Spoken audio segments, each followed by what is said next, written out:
Welcome to పైనుంచే సూర్యుడి news బులెటిన్ల ముందుగా headlines. Simhachalam ఘటన దురదృష్టకరం, హోంమంత్రి అనిత.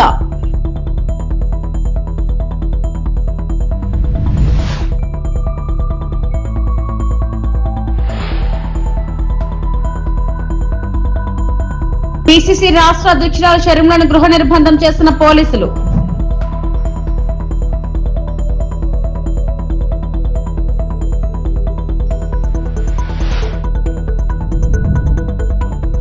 పశ్చిమ గోదావరి జిల్లా తాడేపల్లిగూడెం ఎమ్మెల్యే బొలిశెట్టి శ్రీనివాస్ సంచలన వ్యాఖ్యలు. సింహాద్రి అప్పన్న స్వామి చంద్రోత్సవంలో గోడకూలి 7 మృతి చెందడం దురదృష్టకరమని ఏపీ హోంమంత్రి అనిత అన్నారు. భారీ వర్షం కారణంగా ఈ ప్రమాదం జరిగినట్లు తెలిపారు. ఘటనా స్థలంలో సహాయక చర్యలను ఆమె పరిశీలించారు. ఘటనపై పూర్తిస్థాయి దర్యాప్తు చేయించి బాధ్యులపై చర్యలు తీసుకుంటామని అనిత స్పష్టం చేశారు.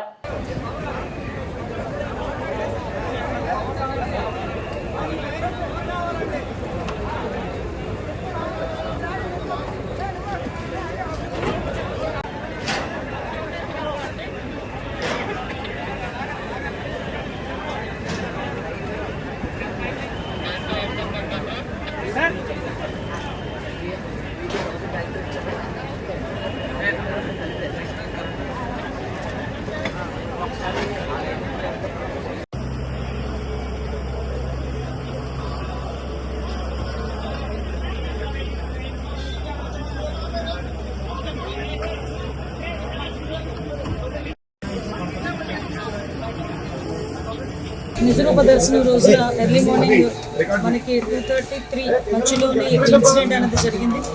యాక్చువల్గా ఇన్సిడెంట్ కూడా 2 o'clock చాలా హెవీ రైన్ ఒకటి స్టార్ట్ అయింది. అందరికీ తెలుసు, చాలా పెద్ద గాలి దుమారంతో చాలా ఉరుములు మెరుపులతో కూడిన భారీ వర్షం అయితే వచ్చింది. ప్రాథమిక నివేదిక ప్రకారం వర్షం ఏదైతే వచ్చిందో వాటర్ అంతా కూడా ఆ లూజ్ సాయిల్ వాటర్ అంతా కూడా కొంచెం లోపల దిగి ఆ గోడ కూలింది అన్నది ఒక ప్రాథమిక సమాచారం ప్రకారం వచ్చిన నివేదిక. ఇంకా కూలంకషంగా మా వాళ్ళందరూ కూడా ఎంక్వైరీ చేస్తున్నారు. అట్ ద సేమ్ టైం అక్కడ 300 రూపీస్ క్యూ లైన్ ఉంది. ఆ క్యూ లైన్ అక్కడ జస్ట్ కరువు ఉంటుంది అనమాట. అంతవరకు అంత హెవీ క్రౌడ్ కూడా లేరు. ఫస్ట్ కరువు మూలాన ఒక జస్ట్ కొంచెం క్రౌడ్ అక్కడ ఉన్నారు. అది మూవ్ అవుతూనే ఉన్నారు. ఎక్కడ కూడా మనకి ఆగిపోవడం కానీ అంటేం లేదు.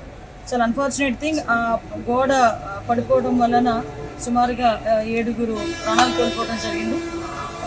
అందులో 4 పురుషులు ఉన్నారు, 3 స్త్రీలు ఉన్నారు. ఇంకా మిగతా రెస్క్యూ ఆపరేషన్స్ కూడా జరుగుతున్నాయి. ఈ సంఘటన జరిగినది అని తెలిసిన వెంటనే ఇమీడియట్గా ఎస్డిఆర్ఎఫ్ బృందాలు, ఫైర్ డిపార్ట్మెంట్, పోలీస్ డిపార్ట్మెంట్, అదేవిధంగా ఇక్కడ పనిచేస్తున్న వాలంటీర్స్ చిన్నపిల్లలైనా వాళ్ళకి చేతులైతే దండం పెట్టాలి. నిజంగా వాలంటీర్స్ అయితే ఇమీడియట్గా కొంతమందిని బయటకు తీసుకొచ్చి అప్పటికప్పుడు హాస్పిటల్ కూడా తరలించారు. ఎన్డీఆర్ఎఫ్ టీం కూడా ఆన్బోర్డ్ అయింది. ఎన్డీఆర్ఎఫ్ టీములు 2, ఎస్డిఆర్ఎఫ్ టీంలో ఒక 2, fire department and police department అందరూ కలిసి రెస్క్యూ ఆపరేషన్స్ కూడా చేస్తున్నారు. మొత్తం అంతా క్లియర్ చేస్తున్నారు అందరూ కూడా. నిజంగా చనిపోయిన వాళ్ళ కుటుంబాలందరికీ కూడా ప్రగాఢమైన సంతాపం తెలియజేసుకుంటున్నాం. గవర్నమెంట్ తరఫున కూడా మ్యాక్సిమం అన్ని ప్రికాషన్స్ తీసుకున్నాం. కేవలం ఈ భారీ వర్షము అదేవిధంగా ఈ గాలి దుమారం వల్ల మ్యాక్సిమం జరిగిన ఇన్సిడెంట్, ఇది ఒక యాక్సిడెంట్. దయచేసి ఇంకా ఫర్దర్గా డీటెయిల్స్ అన్ని వస్తాయి. అన్ని యాంగిల్స్ నుండి మేము దర్యాప్తు చెప్తామండి. ఇది ఏ టైంలో కన్స్ట్రక్ట్ జరిగింది, ఏ స్కీమ్లో కన్స్ట్రక్ట్ జరిగింది, ఎవరు కాంట్రాక్టరు, ఎవరు ఇంజనీరు, ఎవరు క్వాలిటీ కంట్రోల్ ఎవరు చేశారు, ఎవ్రీథింగ్ మేము ఇందులో ఎంక్వైరీ చేసుకుంటాం. ఎందుకంటే ఇక్కడ ప్రాణాలు కోల్పోయారు, ఈజీగా వదిలేయాల్సిన అవసరం ఏం లేదు. ఇందులో గవర్నమెంట్ కూడా చాలా సీరియస్గా ఉంది. అన్ని కోణాల్లో నుంచి కూడా మేము విచారణ జరుపుతాం. ఎవరైతే బాధ్యులు ఉన్నారో బాధ్యులను కఠినంగా శిక్షించే ప్రక్రియ గవర్నమెంట్. ఇప్పుడు ఇంకా మేము ఐడెంటిఫై చేసుకుంటున్నాం. కంపల్సరీగా గవర్నమెంట్ నుంచి వాళ్ళు ఇంజురీస్ అరౌండ్ ఒక 3 members అని ఇంకా మనకి లిస్ట్ వస్తుంది. దేవస్థానం అధికారులు నిర్లక్ష్యంగా, ఎందుకంటే ఒకసారి ఎంతమంది భక్తులు వస్తారని తెలిసింది, సరైన ప్రికాషన్స్ తీసుకోలేదు. నేను ప్రికాషన్స్ విషయంలో ఒక 2 days బ్యాక్ 3 days బ్యాక్ అంటే ఈ క్యూ లైన్లు మొత్తం ఆ క్యూ లైన్ అన్నీ మేము చెక్ చేసుకోవడం జరిగింది. ఇది అన్ఫార్చునేట్ థింగ్. అక్కడ గోడ ఉంది. ఆ గోడ పిల్లర్తో కట్టాడా, సిమెంట్తో కట్టాడా, బ్రిక్తో కట్టాడా అన్నది ఎవరు కూడా మేము చూసుకోవడానికి కానీ విషయం ఏంటవుతుందంటే అక్కడ విపరీతంగా వర్షం పడింది. మీకు తెలుసు, మీరు ఆ టైంలో ఉన్నారు. నేను కూడా వర్షంలో తడుచుకుని దర్శనం చేసుకుని వచ్చాను. నేనే కాదు, పట్టు వస్త్రాలు సమర్పించడానికి వచ్చిన రెవెన్యూ మినిస్టర్ గారు కూడా వర్షంలో తడుచుకుని వెళ్ళారు. భారీ వర్షం తడుచుకుని వెళ్ళాను. ఈ వర్షం నేను దర్శనం చేసుకుని బయటకు వచ్చాను. ఇలా ఇన్ఫర్మేషన్ వచ్చింది గోడ కూలిందని, 1 or 2 ఇంజురీస్ అన్నారు. అయినప్పటికీ కూడా నేను వచ్చి చూస్తానని చెప్పి నేను పుట్అవుట్ వచ్చాను. అప్పటి నుంచి ఇప్పటి వరకు మేము ఇక్కడే ఉండడం జరిగింది. అంటే ఎక్కడ కూడా రెస్క్యూ ఆపరేషన్స్లో కానీ నిర్లక్ష్యం వహించడం కానీ ఎక్కడ కూడా నేను చేయలేదు. ఇమీడియట్గా క్షతగాతలు ఎవరైతే ఉన్నారో వాళ్ళందరినీ కూడా హాస్పిటల్కి తీసుకెళ్ళి మేము పంపించడం జరిగింది. మిగతా రెస్క్యూ ఆపరేషన్స్ కూడా జరుగుతున్నాయి. ప్లీజ్ మిగతా అన్ని కార్యక్రమాలు చేసుకోవాలి. పశ్చిమ గోదావరి జిల్లా తాడేపల్లిగూడెం ఎమ్మెల్యే బొలిశెట్టి శ్రీనివాస్ సంచలన వ్యాఖ్యలు. నాతో ఉన్న కొంతమంది నాయకులు నేను చనిపోవాలని కోరుకుంటున్నారు. నేను ఎన్డీఏ ఎమ్మెల్యేని. నేను చనిపోతే బై ఎలక్షన్స్ వస్తే కొంతమంది ఎమ్మెల్యే అయిపోవాలని చూస్తున్నారు. ఎవరు త్యాగాల వల్ల నాకు ఎమ్మెల్యే సీటు రాలేదు. 3 పార్టీలు కలిపి నాకు మ్యాండేట్ ఇచ్చారు. నేను గెలిచాక తాడేపల్లిగూడెం నియోజకవర్గ ప్రజల కోసం పనిచేస్తున్నా. అధికారులను ఇబ్బంది పెట్టి బెదిరిస్తే సహించేదే లేదు. అధికారులను కాపాడుకుంటాను. నేను చనిపోయిన తర్వాత మీరు ఎమ్మెల్యే అవ్వాలని కోరుకుంటున్నా. నాకు పవన్ కళ్యాణ్ మ్యాండేట్ ఇస్తే తాడేపల్లిగూడెం ప్రజల వల్ల ఎమ్మెల్యేగా గెలిచాను. ఎవరి దయా దాక్షిణ్యాల వల్ల గెలవలేదు. మరో పిఠాపురం చేసేస్తాను అంటున్నారు. నేనేమి చేతకి గాజులు తొడుక్కోలేదు. నేను స్థలాలు పొలాలు పూడ్చలేదు. నాకు ఓట్లు వేసిన ప్రజల కోసం నేను పనిచేస్తున్నా. ఏ తెలుగుదేశం పార్టీ కార్యకర్తను నేను ఇబ్బంది పెట్టలేదు. శాసనసభ్యుడిగా నా గౌరవం నాకు ఇవ్వండి. సంవత్సరం కూడా నాకేం లేదు. ఇవాళ నేను అడిగితే కాదనకుండా ₹1 కోటి 80 లక్షల పైన సీఎం రిలీఫ్ ఫండ్ ఇచ్చారు. ఎవరిని అడగకుండానే ఇచ్చారు. మీరు ఎలాగో డబ్బులు అడుగుతలేదు సార్, మేము అక్కడ ఒక 1/2 ఎకరం విడదీసాం సార్, ఈ 2 లక్షలు సీఎం గారికి ఇవ్వండి ఇస్తే పట్టుకెళ్ళి ఐఎస్ డబ్బులు మనకు ఇచ్చాడు తాడేపూడి నుంచి. ఆయన మనకి ₹1,50 లక్షల సీఎం రిలీఫ్ ఫండ్ ఇచ్చాడు. ఏది అడిగితే అది ఇచ్చాడు. ఇవాళ సీఎం రిలీఫ్ ఫండ్ ఇచ్చినా, ఇవాళ డెవలప్మెంట్ చేసిన ప్రజల సహకారాన్ని ప్రజల భాగస్వామ్యం చేయడం నాకు తెలుసు కాబట్టి నేను దాన్ని ప్రయత్నం చేసి సక్సెస్ అయ్యాను నేను అనుకుంటున్నాను. నన్ను ఏదో వెనకాల నుండి పొడి చేయాలి, నా కూడా ఉండి నేను నాశనం అయిపోవాలని కోరుకునే వ్యక్తులు దయించి నా దగ్గర రావాల్సిన అవసరమే లేదు. నేను నా మంచి కోరుకుని తాడేపూడి ప్రజలు నా మంచి కోరుకున్నారు. తాడేపూడి మంచి ప్రజల డెవలప్మెంట్ నేను కోరుకుంటున్నాను. తాడేపూడిలో ఉన్న ప్రతి వ్యక్తికి, కాన్స్టిట్యూన్సీలో నా ఓటేసిన ప్రతి వ్యక్తి కాదు, అందరికీ పార్టీలకు అతీతంగా పనిచేయదలుచుకున్నాడు. ఖచ్చితంగా పనిచేస్తున్నాను. వాళ్ళే సిగ్గుపడుతూ ఉన్నారు. ఇవాళ ఇలాంటి మనిషిని ఓడించాలని చూసాం. ఇతను సొంత డబ్బులు పాడు చేసుకున్నాడు, సొంత ఆస్తి పాడు చేసుకున్నాడు అనే విధంగా నేనుంటే, నేను ఎప్పుడు చచ్చిపోతానో బై ఎలక్షన్ వద్దానని చూస్తే దాంట్లో అర్థమే ఉంటుంది. ఊరు నష్టపోద్ది. మీకోసం పనిచేసేవాళ్ళు, వాళ్ళ కోసం పనిచేసేవాళ్ళు వస్తే పోయిది ఊరు పోద్ది, కాన్స్టిట్యున్సీ పోద్ది. నాకు బాధ కలిగిన విషయాన్ని నేను మీకు షేర్ చేయాలి. నేనేం చేస్తున్నాను ఇప్పుడు? డబ్బులు ఇస్తే డాక్టర్ గారికి ఇమ్మన్నాను, డబ్బులు ఇస్తే అనిల్కి ఇమ్మన్నాను, డబ్బులు ఇస్తే ఎవరికైనా ఇమ్మని చెప్పాను. అంతేగాని నేను తీసుకుని నేనేం పెత్తనం చేయట్లేదు. అక్కడ ట్రాన్స్పరెన్సీగా ఉండాలని నాకు అలవాటు. ఆ రోజు ఎల్ఈడి లైట్లు వేసాం. ఈరోజు నెలకు 3 లక్షలు వస్తూ ఉంది. ఎందుకు అడిగాను అందరినీ? నేను నా కోసం అడిగానా?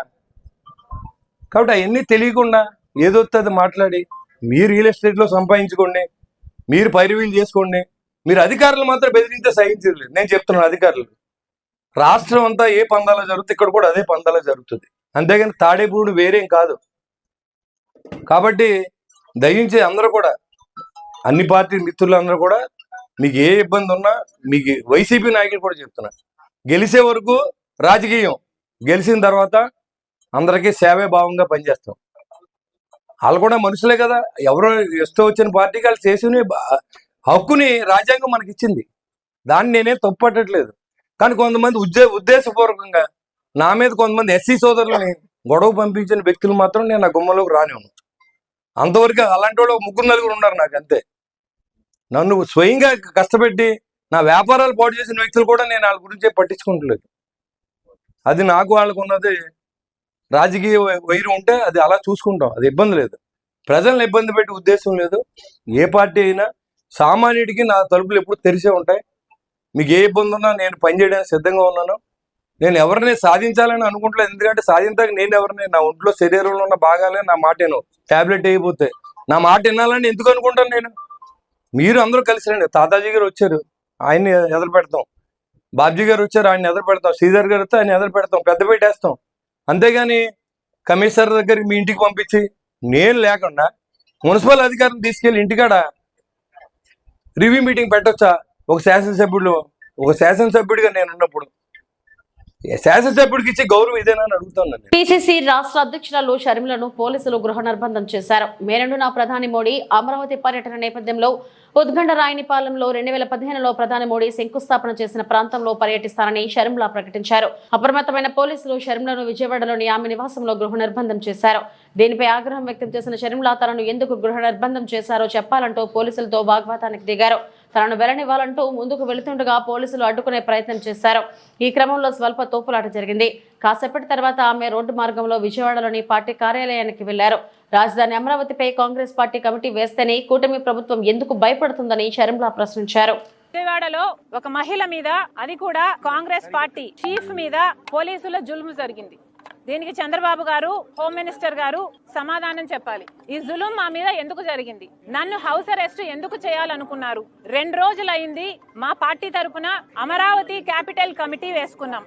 మనకు రాజధాని అమరావతి కాబట్టి ఆ రాజధాని మీద యాక్షన్ ప్లాన్ ఎలా ఉండబోవాలి, అమరావతి రాజధాని మీద రీసెర్చ్ చేయడం అయితేనేమి, యాక్షన్ ప్లాన్ అయితేనేమి, పార్టీ తరఫున మేము చేయాల్సిన కార్యక్రమాలు అయితేనేమి, అడగాల్సిన ప్రశ్నలు అయితేనేమి, ఇవన్నీ చూసుకోవడానికి కాంగ్రెస్ పార్టీ అమరావతి క్యాపిటల్ కమిటీని వేసింది. ఇది 28వ తేదీన వేశాము. ఈ రోజు 30వ తేదీ. మేము ఒక కమిటీని వేసుకుంటేనే మీకింత భయం అయితే మరి మీరు ఏమి దాచిపెట్టాలని చూస్తున్నారు? ఈ రోజు కార్యక్రమము కేవలం నేను పార్టీ ఆఫీసుకు వెళ్లి అక్కడ మోడీ గారు అమరావతికి వస్తున్నారు కాబట్టి మా యాక్షన్ ప్లాన్ ఎలా ఉండాలి అని డిస్కస్ చేయడానికి నేను ఆఫీసుకు బయలుదేరితే కూడా నన్ను హౌస్ అరెస్ట్ చేశారు. ఇది ఎక్కడి న్యాయమని అడుగుతున్నాం. ఆ తర్వాత కూడా మోడీని అడగాల్సిన ప్రశ్నలు ఏమిటి అని మా కమిటీ అధ్యయనం చేసింది కాబట్టి, రీసెర్చ్ చేసింది కాబట్టి మేము మోడీ గారిని ఏమి డిమాండ్ చేయాలనుకుంటున్నాము ఇవన్నీ కూడా నేను ఆఫీసుకు వెళ్లబోయే మీటింగ్ లో డిస్కస్ చేద్దామని వెళ్ళబోతే ఈ రోజు నన్ను హౌస్ అరెస్ట్ చేశారు. ఏమండి, మన ఆంధ్ర రాష్ట్రంలో పబ్లిక్ ఇష్యూస్ గురించి మాట్లాడకూడదా? మీటింగ్లు పెట్టుకోకూడదా? ఏదైనా మీటింగ్లు ప్లాన్ చేస్తే హౌస్ అరెస్ట్ చేస్తారా? ఇదే కూటమి వైఖరియా? ఇలాగే ఉండబోతుందా? వ్యాన్లు పోలీసులను దించారు. మేము కాదు కదా ఇక్కడ లా అండ్ ఆర్డర్ ప్రాబ్లం సృష్టిస్తున్నది, మేము కాదు కదా ఇక్కడ ప్రజలకు అన్యాయం చేస్తున్నది. ఎవరు చేస్తున్నారు? ఒక స్పెషల్ స్టేటస్ విషయంలోనైనా, ఒక పోలవరం విషయంలోనైనా, ఒక రాజధాని విషయంలోనైనా ఎవరు అన్యాయం చేస్తున్నారండి? కనీసం ప్రతిపక్షంలో ఉన్న వాళ్ళం మేము కనీసం ప్రశ్నించడానికి, మేము మీటింగ్లు పెట్టుకుని యాక్షన్ ప్లాన్ ఏంటో డిసైడ్ చేయడానికి కూడా మాకు అధికారం లేదా? మేము అమరావతి క్యాపిటల్ కమిటీని వేస్తేనే మీకంతా భయం అయితే ఇక మేము ఏదైనా ప్రొటెస్ట్ చేయాలనుకుంటే ఇక అసలు మమ్మల్ని చంపేస్తారో ఏమో. దేనికి వాడతారో మీ పోలీస్ ఫోర్స్ ని? దేనికి వాడాలనుకుంటున్నారు? మీకు గులాంగిరి చేయించుకోవాలనుకుంటున్నారా? కూటమి సర్కార్ ఆన్సర్ చెప్పాలి. ఇది చాలా చాలా అన్యాయం. ఇంకోసారి నెవర్ డూ దిస్. మీ పోలీసులు వచ్చారు, నన్ను హౌస్ అరెస్ట్ చేశారు, ఆ క్రమంలో నా మీద చెయ్యి కూడా వేశారు. This is not right. మహిళల మీద దిస్ కెనాట్ బి టాలరేటెడ్. ఇది మీకే అవమానకరం. Never ever do this again. House అరెస్ట్లు ఎందుకు చేస్తారండి? మాకు ఏ హక్కు లేదండి? ధర్నాలు చేసుకునే హక్కు లేదా? ప్రొటెస్ట్లు చేసే హక్కు లేదా? ప్రజల తరపున ప్రశ్నించే హక్కు లేదా? నియంతల్లా మారకండి. This is not right. మీకున్నది police force, law and order కాపాడడానికి. ఇప్పటికే మహిళల మీద జరిగే అత్యాచారాలలో ఆంధ్ర రాష్ట్రం 3వ స్థానంలో ఉంది. మీ శ్రద్ధ, మీ దృష్టి అంతా ఆడవాళ్ళని రక్షించడంలో పెట్టండి, ఆడవాళ్ళ మీద చేతులు చేసుకోవడంలో కాదు. ఇది అన్కాన్స్టిట్యూషనల్ కాదా? కాన్స్టిట్యూషన్ నాకు రైట్ ఇవ్వలేదా? నా ఇంటి నుంచి నేను బయటికి పోవడానికి పోలీసుల పర్మిషన్ కావాలా? కూటమి పర్మిషన్ కావాలా? రాంపచోడవరం డివిజన్ అక్రమ నాటుసారా స్థావరాలపై దాడి. దేవీపట్నం మండలం చిన్నబియ్యంపల్లి గ్రామంలో అక్రమ నాటుసారా స్థావరాలపై దాడి నిర్వహించిన దేవీపట్నం ఎస్ఐ షరీఫ్. ఈ దాడిలో నాటుసారా తయారీకి సిద్ధంగా ఉన్న పులిసిన బెల్లపు బుట్ట, 400 లీటర్ల దృశ్యం, నాటుసారా తయారీకి ఉపయోగించే సామాగ్రిని తగలబెట్టిన ఎస్ఐ షరీఫ్ మరియు సిబ్బంది. నాటుసారా అమ్మినా, తయారు చేసిన వారికి సహకరించిన మరియు గ్రామాల్లో బెల్ట్ షాపులు, పేకాట, కోడిపందాలు, చట్ట వ్యతిరేకమైన కార్యక్రమాలు నిర్వహించిన అట్టి వారిపై చట్టపరమైన చర్యలు తీసుకుంటామని తెలిపిన ఎస్ఐ షరీఫ్.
నేను మీ దేవిపట్నం ఎస్ఐ షరీఫ్ని. దేవిపట్నం మా పిఎస్ పరిధిలో అక్రమ నాటు సారా కానీ బెల్ట్ షాపులు కానీ ఇప్పటివరకు నాటు సారా వ్యాపారాలు చేసేవారికి 11 మందిని అరెస్ట్ చేసి జ్యుడిషియల్ రిమాండ్ పంపడం జరిగింది. 13 కేసుల్లో 14 మంది అరెస్ట్ చేయడం జరిగింది. అలాగే 300 లీటర్లు సీజ్ చేయడం జరిగిందండి. ఈ బెల్లా పూట అనేది సుమారుగా 3000 లీటర్లు ధ్వంసం చేయడం జరిగింది. అలాగే 20 బెల్ట్ షాపులపై కేసులు నమోదు చేసి 20 మందిని అరెస్ట్ చేయడం జరిగింది. మన పిఎస్ పరిధిలో నాటు సారా కానీ బెల్ట్ షాపులు నిర్వహించిన లేదా అక్రమ కలప రవాణా చేసిన ఇటువంటి సాంఘిక కార్యక్రమాలు పేకాట పొడి పందాల్లో పాల్గొంటే వారిపై చట్టప్రకారం చర్యలు తీసుకుంటామండి. వారిపై ఉన్న కేసులు పరిగణనలో తీసుకుని ఉన్నతాధికారుల దృష్టిలో పెట్టి వారిపై షీట్లు కానీ పీడీ యాక్ట్లు ఈ రెంట్లో ఏది అప్లికేబుల్ అయితే వాటిని మేము ప్రాసెస్ చేస్తామండి. మంగపేట ఏపీ ఎండిసి పబ్లిక్ స్కూల్లో మహిళలపై వేధింపులు, సూపర్వైజర్ జమాల్ పై చర్యల కోసం డిమాండ్. అన్నమయ్య జిల్లా మంగపేట ఏపీ ఎండిసి పబ్లిక్ స్కూల్లో నాన్ టీచింగ్ మహిళా సిబ్బందిని సూపర్వైజర్ జమాల్ లైంగికంగా వేధిస్తున్నారని సిఐటియు జిల్లా అధ్యక్షుడు సిహెచ్ చంద్రశేఖర్ ఆరోపించారు. బాధిత మహిళలు గతంలోనే పలువురు అధికారులకు ఫిర్యాదులు చేసినా చర్యలు తీసుకోలేదని తెలిపారు. తాజాగా కేర్ టేకర్ లక్ష్మిపై జమాల్ అసభ్యంగా ప్రవర్తించాడని, ఆమెతో పాటు మరికొంతమంది మహిళలపై బూతులు తిట్టడంతో మహిళా సిబ్బంది విధులు బహిష్కరించారు. ఇప్పటికే పోలీస్ స్టేషన్లో రాతపూర్వకంగా ఫిర్యాదు చేశారు. జమాల్ను విధుల నుంచి తొలగించి వేధింపుల కేసు నమోదు చేయాలని డిమాండ్ చేశారు. లేకపోతే పెద్ద ఎత్తున ఆందోళన చేస్తామని హెచ్చరించారు.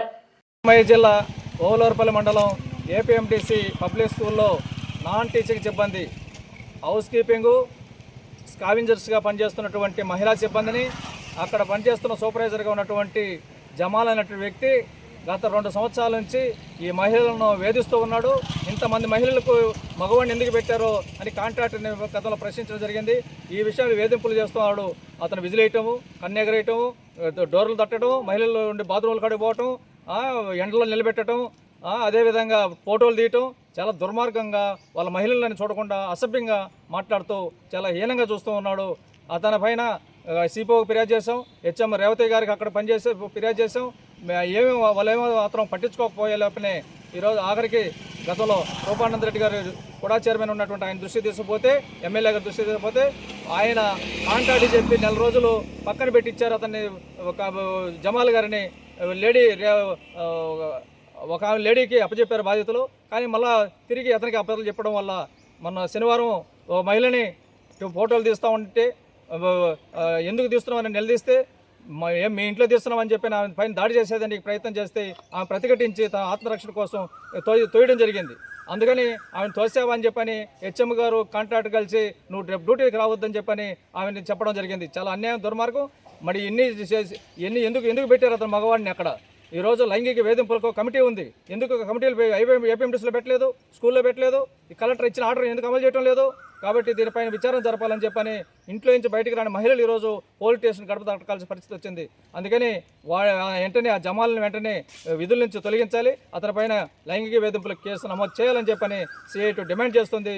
సిఐ చంద్రశేఖర్, అన్నమయ్య జిల్లా కోరుతున్నాం. కర్నూలు జిల్లా ఆదోని నియోజకవర్గంలో ఇవాళ బసవేశ్వర జయంతి సందర్భంగా కర్నూలు జిల్లా బీజేపీ అధికార ప్రతినిధి ఆదూరి విజయకృష్ణ మాట్లాడుతూ బసవేశ్వర స్వామి స్థాపించిన అనుభవ మంటపంలో ప్రతి ఒక్కరికి మాట్లాడే హక్కును కల్పించడం ద్వారా ప్రజాస్వామ్యానికి జోహార్లు మార్గదర్శకుడు అయ్యారని అన్నారు.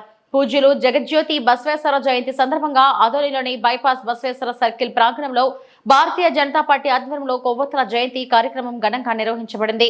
ఈ కార్యక్రమానికి బీజేపీ నాయకులు విట్టా రమేష్, ఆదూరి విజయకృష్ణ, రమాకాంత్, నాయకులు వాల్మీకి, సాయి ప్రసాద్, శ్రీనివాసాచారి తదితరులు పాల్గొన్నారు. పెద్దలు, కార్యకర్త మిత్రులందరికీ నమస్కారం. ఈరోజు ప్రపంచవ్యాప్తంగా హైందవ సోదరులు కుల మతాలకు అతీతంగా పండుగ జరుపుకునేటువంటి వాతావరణం కలిగినటువంటి రోజు. కర్ణాటక ప్రాంతంలో 12వ శతాబ్దంలో బసవేశ్వర గారు జన్మదినం జరిగింది. ఆ రోజు నుంచి చిన్న వయసులోనే 6-7 సంవత్సరాల వయసులోనే శివభక్తునిగా మారి దేశంలోని అనేక ప్రాంతాలు తిరుగుతూ శివుడు, దేవుడు, శివతత్వాన్ని మనం పుణికి పుంచుకొని మన యొక్క హిందూ సాంప్రదాయాన్ని ముందుకు తీసుకోవాలనేటువంటి నేపథ్యంలో దేశం మొత్తం సంచరించినారు.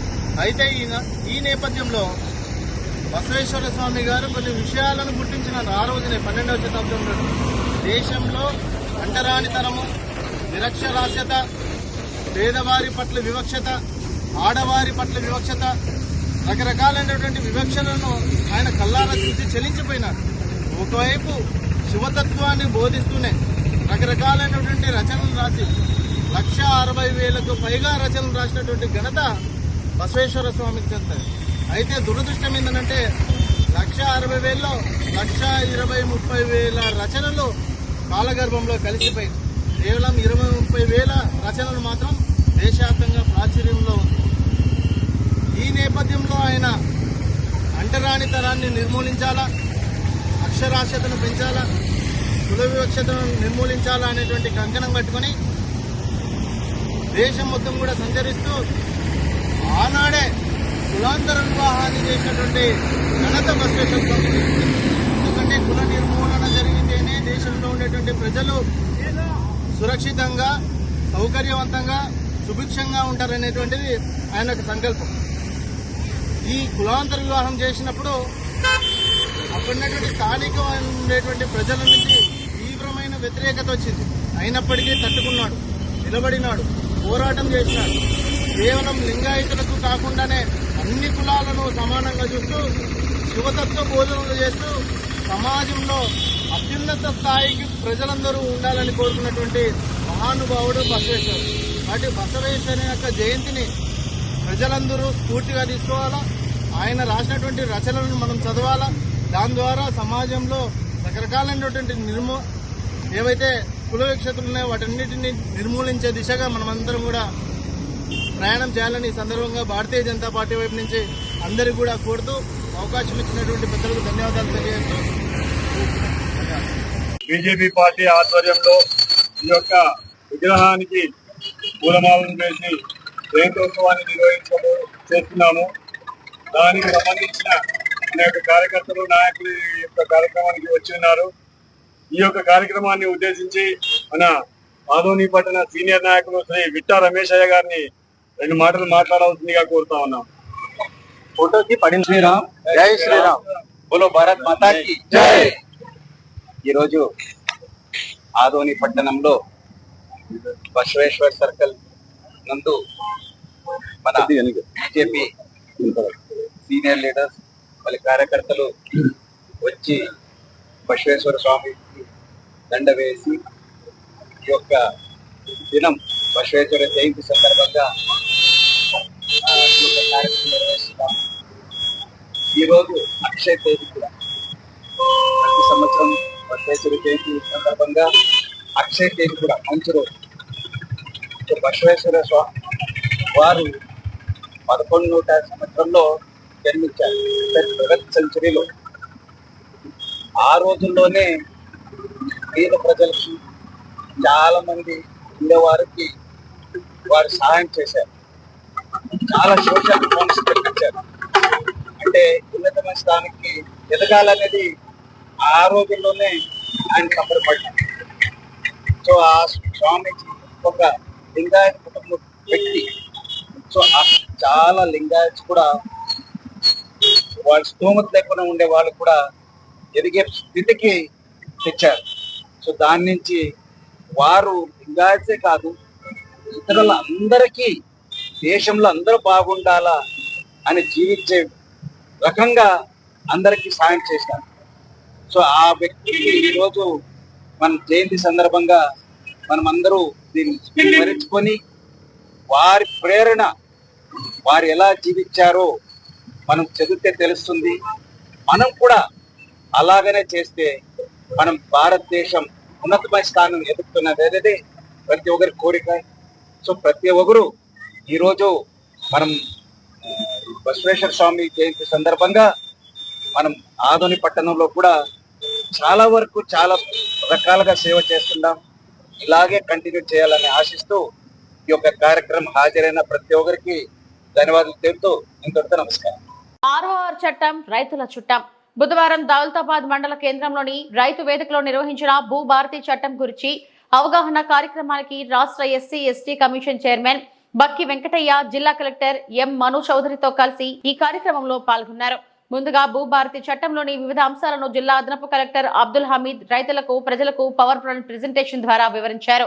రాష్ట్ర ఎస్సీ ఎస్టీ కమిషన్ చైర్మన్ మాట్లాడుతూ రైతులకు ఈ భూభారతి చట్టంలో చక్కటి పరిష్కారం జరుగుతుందన్నారు. ఈ చట్టం పైన గ్రామాల్లో రైతులకు పూర్తి అవగాహన కల్పించాలని తెలిపారు. ఆఫీసుకు వచ్చిన రైతులకు ఓపికతో సమాధానం చెప్పాలన్నారు. ప్రజలకు అందరూ అధికారులు అందుబాటులో ఉంటున్నారు. ఇక చిత్తశుద్ధితో పని చేయాలని పేర్కొన్నారు. భూభారతి చట్టం చేసేటప్పుడు మా కమిషన్ సలహాలు సూచనలు అడిగితే ప్రభుత్వం ఇచ్చిన భూములలో ఎస్సీ ఎస్టీ ప్రజలు చాలా మంది కబ్జాల్లో ఉన్నారు.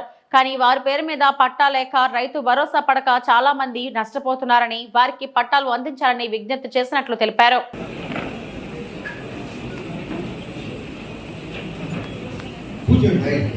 తాతలు కావచ్చు, తండ్రులు కావచ్చు, ఎవరైనా చనిపోయినప్పుడు వారసుల మధ్యలో కొట్లాట, కలహాలు, ఎవరికి ఎంత రావాలి, అసలు కొన్నిసార్లు అయితే ఎవరో ఒకరు వెళ్ళి రిజిస్ట్రేషన్ చేయించుకొని ఆడబిడ్డలు కావచ్చు, మిగిలిన అన్నదమ్ములు కావచ్చు, వారికి ఆ హక్కు అనేది చెందకుండానే రిజిస్ట్రేషన్ చేసుకున్న పరిస్థితులు ఉన్నాయి.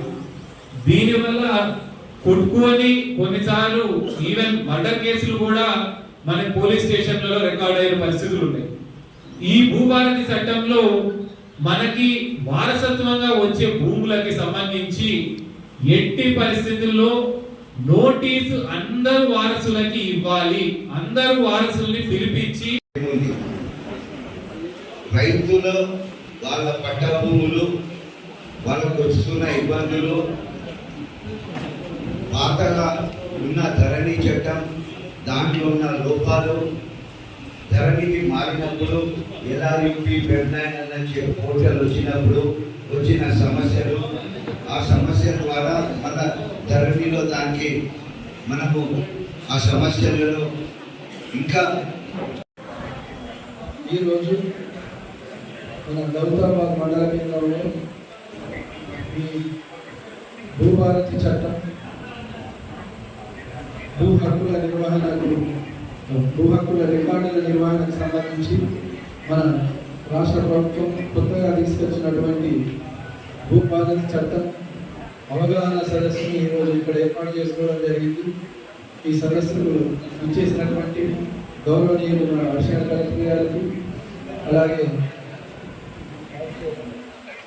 వైస్ చైర్మన్ గౌరవనీయులు, మన జిల్లాను అన్ని రంగాల్లో ముందుకు నడిపిస్తున్నటువంటి యువ కిషోరం మన డైనమిక్ కలెక్టర్ గారు మన చౌదరి గారు, IAS గారు, మన అడిషనల్ కలెక్టర్ రెవెన్యూ అమిత్ గారు, RTO సదానందన్ గారు, తహసీల్దార్ గారు, వేదికపై స్పెషల్ ఆఫీసర్ గారు, మన PSA chairman district director Venkat Reddy గారు, MPO గారు, ఈ కార్యక్రమంలో పాల్గొన్నటువంటి మా రైతు సోదరులు అన్నలకు, తమ్ములకు, అక్కలకు, చెల్లెమ్మలకు, పత్రికా ప్రతినిధులు, electronic media, print media, police సిబ్బంది అందరికీ కూడా నా యొక్క జేబీలు నమస్కారం.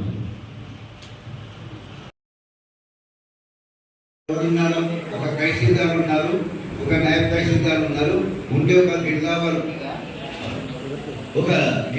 ఉన్నారు, ఒక ఇద్దరు జూనియర్ అసిస్టెంట్, సీనియర్ అసిస్టెంట్లు ఉన్నారు. కానీ దాని కింద గ్రామ లెవెల్లో మనకు వేరే డిపార్ట్మెంట్లో, పంచాయతీ డిపార్ట్మెంట్లో పంచాయతీ సెక్రటరీలు ఉన్నారు, అగ్రికల్చర్ డిపార్ట్మెంట్కి అగ్రికల్చర్ ఎక్స్టెన్షన్ ఆఫీసర్స్ లాగా ఉన్నారు. కానీ రెవెన్యూ డిపార్ట్మెంట్లో గ్రామ స్థాయిలో ఏ సిబ్బంది కూడా లేరు.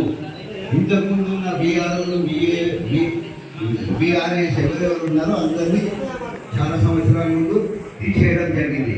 సో ఈ భూభారతి చట్టాన్ని పకడ్బందీగా అమలు చేయాలంటే రెవెన్యూ డిపార్ట్మెంట్ బలోపేతం చేయాలి, వాళ్ళకి స్ట్రెంథనింగ్ చేయాలన్న ఉద్దేశంతో ప్రభుత్వం సుమారు 10,954 మందిని 10,954 మందిని నియమించడం జరుగుతుంది. ప్రతి రెవెన్యూ విలేజ్ లో ప్రతి